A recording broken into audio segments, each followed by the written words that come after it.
de Satan. Au moment où le prophète, sallallahu alayhi wa sallam, au 7e siècle, donnait à la femme le droit de vote, la France n'a accordé ce droit qu'avant-hier, en 1947. Au moment où le prophète, sallallahu alayhi wa sallam, considère ses épouses comme les conseillères les plus compétentes, la femme, même aujourd'hui en Occident, il était honteux de demander son avis. Alors qui a libéré la femme? Qui a donné l'égalité à la femme? C'est l'islam. Alors on répète, oui, digne. Répétez, j'entends rien. Qui a donné ses lettres de noblesse à la raison? Qui a concilié la science avec la religion? Qui a inventé les mathématiques? Qui a inventé l'algèbre? Qui a inventé la trigonométrie? Qui a inventé le logarithme, l'intégrale? Toutes ces fonctions mathématiques qui sont la base de tout calculateur, de tout ordinateur.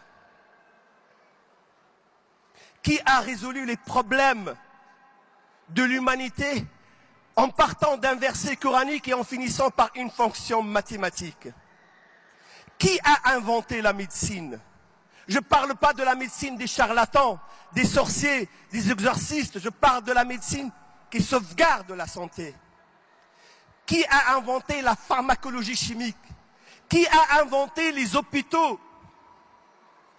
Alors qu'en France, il n'y avait qu'un seul hôpital. On l'appelait à Paris l'Hôtel Dieu. C'était un mouroir. Il y avait 1200 malades de toutes les pathologies, de toutes les maladies mélangées ensemble. Les malades contaminés, les non-malades. En Espagne, il y avait plus de 400 hôpitaux. Et ce sont les hôpitaux avec les protocoles de l'hôpital moderne. Un hôpital peint en blanc. Le malade, quand il rentre, on lui enlève ses vêtements. Il porte des vêtements décrétés par les médecins. Il y avait des services selon les pathologies. Pour chaque malade, il y a au moins 2 soignants. Pour chaque malade. Et ce que je vous raconte, je vais vous donner après les références. Ce ne sont pas les musulmans qui racontent ce que je vous dis. Ce sont les non-musulmans qui vous racontent ça. Qui a inventé l'hôpital? Qui a inventé la médecine? Ce sont les musulmans. Qui a inventé les mathématiques? Qui a dessiné la carte du ciel? Qui a cartographié les mers, les océans et les terres? Qui? Ce sont les musulmans. Alors, oui, digne je le suis. Répétez-le. Qui a créé la première SPA, la première société de protection des animaux? Qui a ouvert la porte du paradis pour un monsieur parce qu'il a donné à boire à un chien? Qui a ouvert les portes de l'enfer à une dame parce qu'elle a enfermé une chatte? Qui a interdit qu'on prenne les animaux comme cible? Que ce soit les oiseaux, que ce soit les animaux sauvages ou domestiques. Alors que des chefs d'État partent d'Europe tous les ans pour aller en Afrique, pour tirer les girafes, pour tirer les lions, pour tirer les... juste pour s'amuser. Alors qu'en France, il y a des millions de chasseurs, ils ne chassent que pour le loisir. Mais qui a sauvegardé les animaux? Qui les a considérés comme des êtres, umamun amthalukum, ce sont des nations comme vous devez les respecter. Brigitte Bardot, elle a 15 siècles de retard. La SPA, elle a 15 siècles de retard. Qui a inventé les sociétés de protection? Des oiseaux, des animaux, mais des insectes. Qui a interdit qu'on brûle les fourmis? Qui a interdit qu'on écrase les araignées? Qui a instauré des relations diplomatiques intelligentes entre l'homme et toute la création? C'est l'islam. Alors, oui. Qui a inventé l'écologie? Qui a inventé la protection de l'environnement? Qui donnait, pour celui qui plante un arbre, une attestation pour accéder au paradis? Qui considère que planter un arbre, c'est ouvrir un compte auprès de Allah subhanahu wa ta'ala? Qui a interdit qu'on foule, qu'on marche sur le gazon, sur les fleurs? Qui a demandé à l'homme de planter un arbuste, même s'il ne donne de l'ombre et des fruits qu'après 20 ans? mais après ça sera un compte courant permanent pour lui, Yawm al-Qiyamah.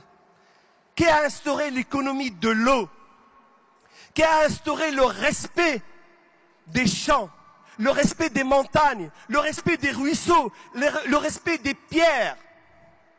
C'est l'islam, l'islam qui a inventé l'écologie. Alors répétez avec moi, oui, oui, digne, je le suis. Qui a inventé la bibliothèque? Les bibliothèques. Les Grecs, ils sont restés des années à chercher le terme. Qui a donné ces lettres de noblesse au livre, au savoir, à la science? Au moment où Haroun al-Rachid, le calife des musulmans, il avait dans sa bibliothèque personnelle, dans son palais personnel, 1 700 000 ouvrages. Charlemagne, l'empereur des Germains et des Francs, de la moitié de l'Europe, ne savait ni lire ni écrire. Et il était tellement vexé parce que le calife des musulmans, il a des millions de livres qu'il a demandé de doter sa bibliothèque alors qu'il était illettré de livres. Et on lui a trouvé 40 ouvrages, 40 livres. Et lorsque le Ma'moun, il a hérité son père, dans le palais de Ma'moun, le fils de Haroun al-Rachid, il y avait 4 millions d'ouvrages, 4 millions d'ouvrages.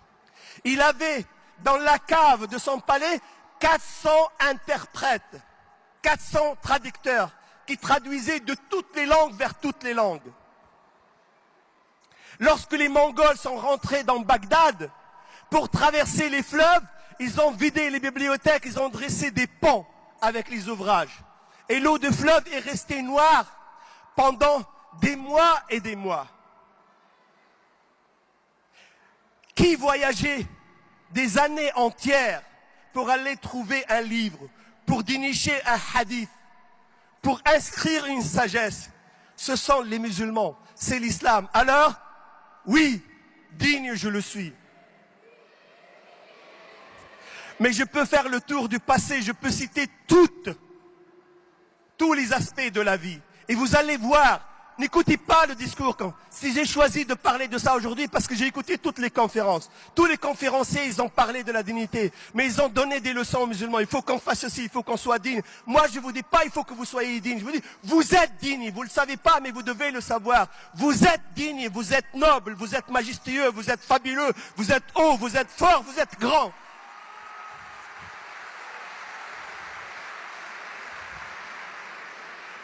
Il ne faut pas le dire, il faut le croire parce que c'est la vérité. Ce n'est pas moi qui la décrète, c'est Allah. Walillahi al-izza.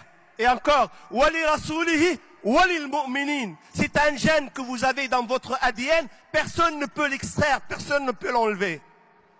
Mais si je laisse le passé et je viens à la pause du présent, qui a défendu la France pendant la Première Guerre mondiale?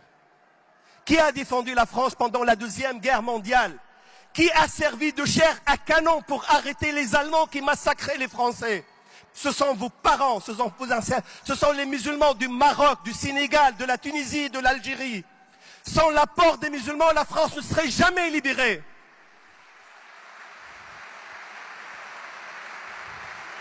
Allez interroger, comme je le dis à chaque fois, allez interroger les cimetières militaires. Allez voir combien de croix sont fleuris à côté des croix. Vous allez sentir que vous êtes réellement digne et fort. Mais au-delà de la défense de la France, qui a construit la France d'aujourd'hui? Qui travaille pour les autoroutes? Qui creuse les tunnels? Qui va chercher le charbon au fond des mines? Qui ramasse vos poubelles le matin? Le soir, vous ne les voyez pas. Qui fait toutes les tâches ingrates, subalternes pour que la France puisse vivre? Ce sont vos parents. C'est vous. Mais au-delà de ça, qui fait travailler les laboratoires en France? Qui fait marcher les universités? Il ne faut pas voir les musulmans au fond de la mine. Regardez-les au sommet des universités. Vous allez voir que c'est vous. Même si les gens ne le savent pas, il n'y a pas un laboratoire de recherche. Il n'y a pas une discipline où les musulmans, même s'ils sont relégués au deuxième rang, mais ce sont eux les ingénieurs, ce sont eux les inventeurs. Et la France leur doit énormément. Alors oui, digne, répétez, oui. Lorsque la France a décidé de décréter la guerre au foulard, le foulard c'est quoi? Le foulard c'est l'habillement de la musulmane qui dit « Moi je suis un être humain, regardez mon être, regardez-moi en tant qu'homme » avec H majuscule, pas en tant qu'objet sexuel. Moi je suis déni d'intérêt parce que je suis une femme, je suis un être humain, c'est pas parce que je suis un corps, c'est pas parce que je suis une séduction publicitaire pour vendre de la marchandise. Mais ça met à mal toute la théorie des siècles. Alors on a déclaré la guerre au foulard. Et on a décidé de deux choses l'une. Soit la musulmane choisit le savoir, mais il faudrait qu'elle délaisse son islam. Ou alors, si elle veut et elle persiste à rester musulmane, on va l'empêcher d'accéder au savoir. Comment ont réagi les musulmans? Est-ce que nous avons cassé? Est-ce que nous avons brûlé? Est-ce que nous avons insulté? Est-ce que nous avons brûlé? Absolument rien. Les musulmans ont réagi avec dignité, avec responsabilité. Ils ont demandé à la loi et la loi leur a donné raison, le Conseil d'État. Ils ont décrété une nouvelle loi.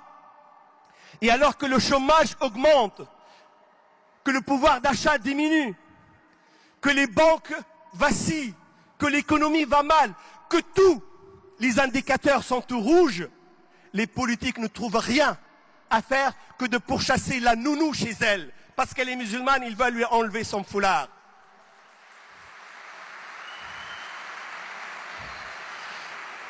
Ils ont échoué à redresser la France. Qu'est-ce qu'ils veulent? Ils veulent enlever le foulard de la musulmane. Mais le foulard de la musulmane, c'est le symbole de sa dignité. C'est le symbole de son humanité. Personne ne peut l'arracher, personne ne peut l'enlever. Et ceux qui ont essayé, comme Sarkozy, l'ont payé cher. Et ceux qui essayeront le paieront cher. Parce que oui, digne je le suis.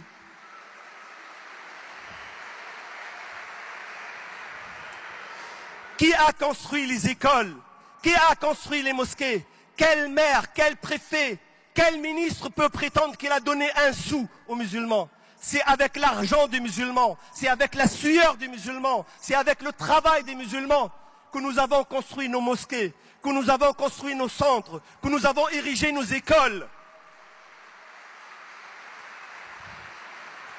On n'a rien demandé à personne et on est sorti des caves pour habiter des mosquées dignes. Pourquoi? Parce que oui, digne.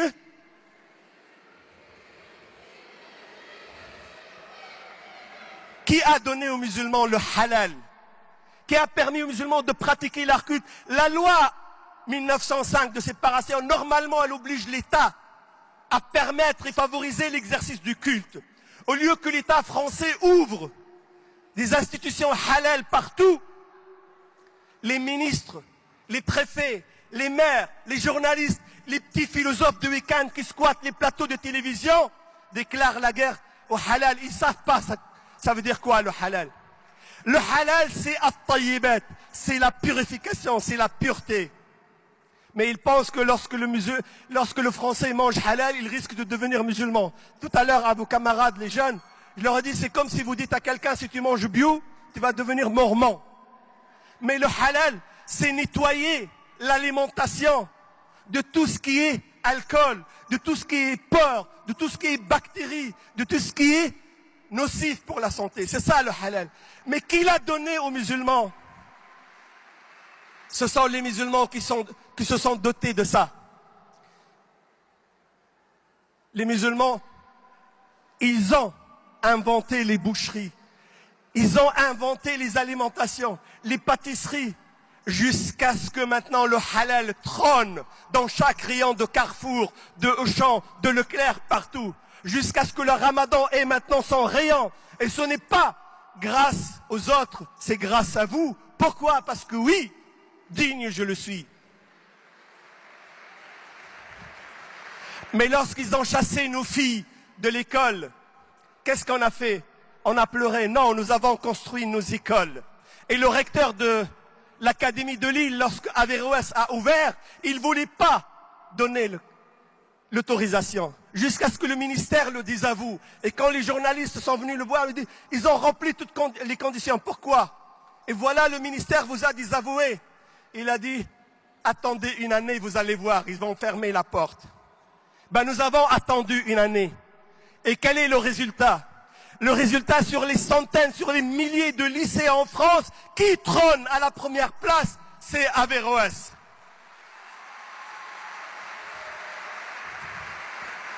Et ce n'est que justice, parce que les musulmans, ils n'ont qu'une place à occuper, c'est la première place. Parce que le musulman, il est excellent. Le musulman cherche l'excellence, parce que dans son ADN, il y a la dignité. Alors, nous avons ouvert nos écoles. On a maintenant 2 ou 3 écoles en contrat. Nous allons avoir des dizaines et des centaines d'écoles. Malgré l'adversité, malgré les aléas, malgré les contraintes, malgré les difficultés, nous allons les affronter avec sérénité, avec endurance, avec patience et avec la tête haute, digne. Pourquoi? Parce que qui a créé les associations musulmanes? Qui a encadré les musulmans? Lorsque des petits journalistes d'un petit journal, soutenus par des gens petits, des politiques, ils ont décidé de dénigrer le prophète sallallahu alayhi wa sallam, de faire des caricatures, en pensant qu'en faisant des caricatures, le prophète va descendre de son piédestal. Comment les musulmans, ils ont répondu à cette agression vile et gratuite? Ils ont répondu avec sérénité, avec dignité, avec responsabilité, jusqu'à ce que le ridicule soit jeté sur eux. Mais les musulmans restent la tête haute. Et le prophète Mohammed sallallahu alayhi wa sallam, il est la première personnalité au monde, pas grâce à nous, grâce à Allah subhanahu wa ta'ala. Inna kafaynaka al-mustahzi'in. Alors, oui, digne je le suis. Et je peux rester avec vous. Je peux rester avec vous jusqu'à la fin du congrès en parlant du passé, en vous parlant de centaines de domaines où vous êtes dignes, où nous sommes dignes, où nous resterons dignes. Mais je vais essayer de m'envoler vers le futur, pour que notre futur devienne notre avenir. Qui va sauver les banques occidentales? Qui va débarrasser les banques des produits nocifs? Toutes les banques du monde ont vacillé, ont déclaré faillite. En Europe, l'Europe, ce vieux continent, berceau de la civilisation, qui tient le flambeau de la civilisation occidentale, l'Irlande a déclaré faillite, la Grèce a déclaré faillite, l'Espagne, elle est en faillite, Chypre est en faillite. Il y a encore d'autres pays qui attendent, dont l'Italie et la France. Et Vincent Beaufils, le rédacteur de Challenge, le journal économique le plus important, il a écrit un article. Il l'a intitulé « Le pape ou le Coran ». Il dit « Le pape et notre idéologie occidentale ne sauvera pas l'économie, mais le Coran le sauvera ». Donc pour le futur, qui va sauver? Qui va sauver l'économie? Qui va sauver les banques? Nous, les musulmans. C'est pour ça, oui. Qui va sauvegarder la famille? Là où la famille est en train de se disloquer. Quand il y a eu la canicule, 15 000 morts, 350 cadavres, on n'a pas trouvé leurs parents. Les enfants ont délaissé leurs grands-pères, leurs parents, ne veulent pas les reconnaître.